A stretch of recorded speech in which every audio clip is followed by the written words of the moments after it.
We have a very quick update. There are two major programs that have come out in the last week, and I'm guessing a lot of you have already seen this, so I just wanted to kind of take the pulse of Bill and RFM if they had seen these. We first have Ruby Franke and Jodi Hildebrandt, Devil in My Family on Hulu, and if you go to the next slide, this just aired Friday night. I'm guessing a lot of you stayed home for this one on the next slide, and that is going to be the Lori Vallow Dateline interview. There we go, where she let everybody know that she is Jesus's favorite and he visits her regularly in prison and others. Did you guys have a chance to watch either of those? And do you have any just quick comments or takeaways? Yes, I and Wendy watched all 3 episodes of the first one, the one about the devil in the family with Jodi Hildebrandt and Ruby Franke. And I think the best summation of the entire 3 episodes was from Wendy when she said,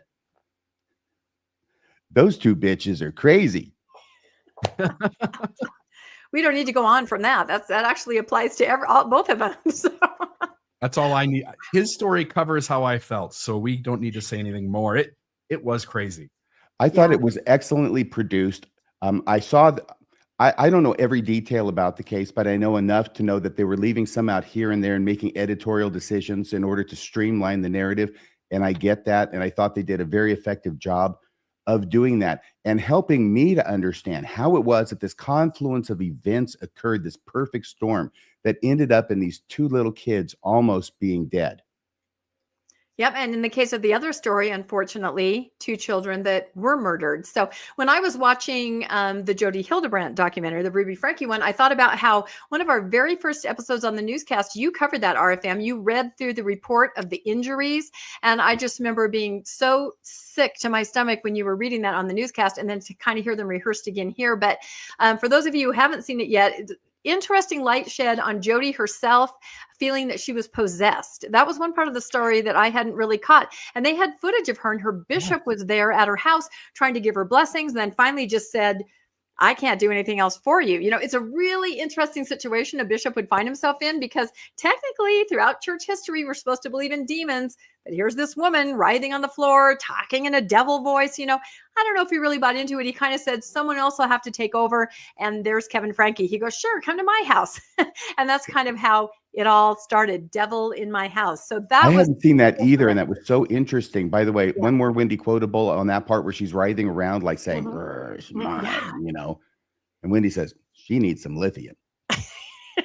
We got to get Wendy's movie moments on the newscast here. She really, it's amazing. I'm writing this stuff down. It's gold. She's incredible. Well, and the other thing I thought is that, you know, that really did reveal what Jodi, I mean, that she was highly disturbed.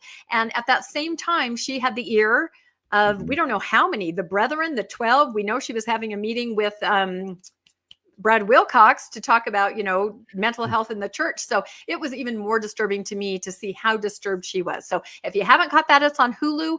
Lori Vallow, of course, that's on Dateline. You can watch it on YouTube TV, I think, on NBC. And it was basically just her interview there in the prison. And she is, I mean, I think that applies. You haven't seen that yet, RFM, but I think Wendy's remarks. That was crazy too. Apply here. And I thought, you know what, and maybe you had this thought too, Bill, if you were to string together everything that she said, you know, because there were cutaways to tell the story. They did a really good job on that. And there were questions. Everything she said was nonsense. It was a lot of, "What are you trying to say, Keith? What do you want, Keith? Oh, Keith. Well, you don't even want to hear the truth, Keith." I mean, I'm scared that I can actually do it so well. But she really does not seem to be in touch with reality. And she said Jesus was visiting her. And a lot of the stuff she said, I don't know if you picked up on this, Bill, it made sense to an LDS audience. I've known her eternally. I'll be with her again. You know, she used all those words that might sound really foreign to others. Sounds pretty familiar to us, but very disturbing in the context of where she was and what had happened. I'm sorry, Bill. On one hand, it seems so crazy, her perspective in this interview. On the other hand, I also can relate to like a mind that is right on the edge of cognitive dissonance, that in order to not have to confront the truth of what your life has been for the last umpteen years, you have to maintain the story. Imagine if she came back to reality, what that would mean she would have to acknowledge. Yep. And you can sort of see like the mind fractures and it goes down the path of choosing to believe the narrative that allows you to have some degree of peace inside and not fall apart completely.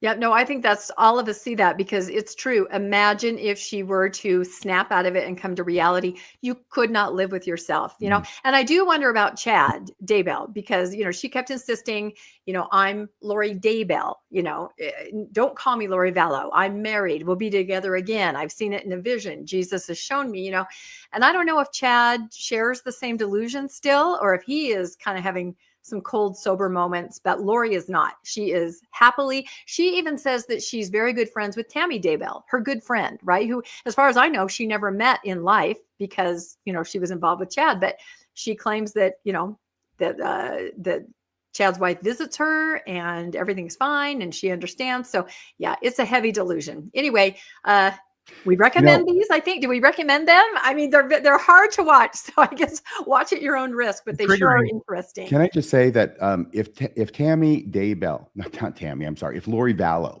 Daybell, if Lori Vallow had not been a murderer, people would be listening to her with rapt attention tell her stories in fast and testimony meetings.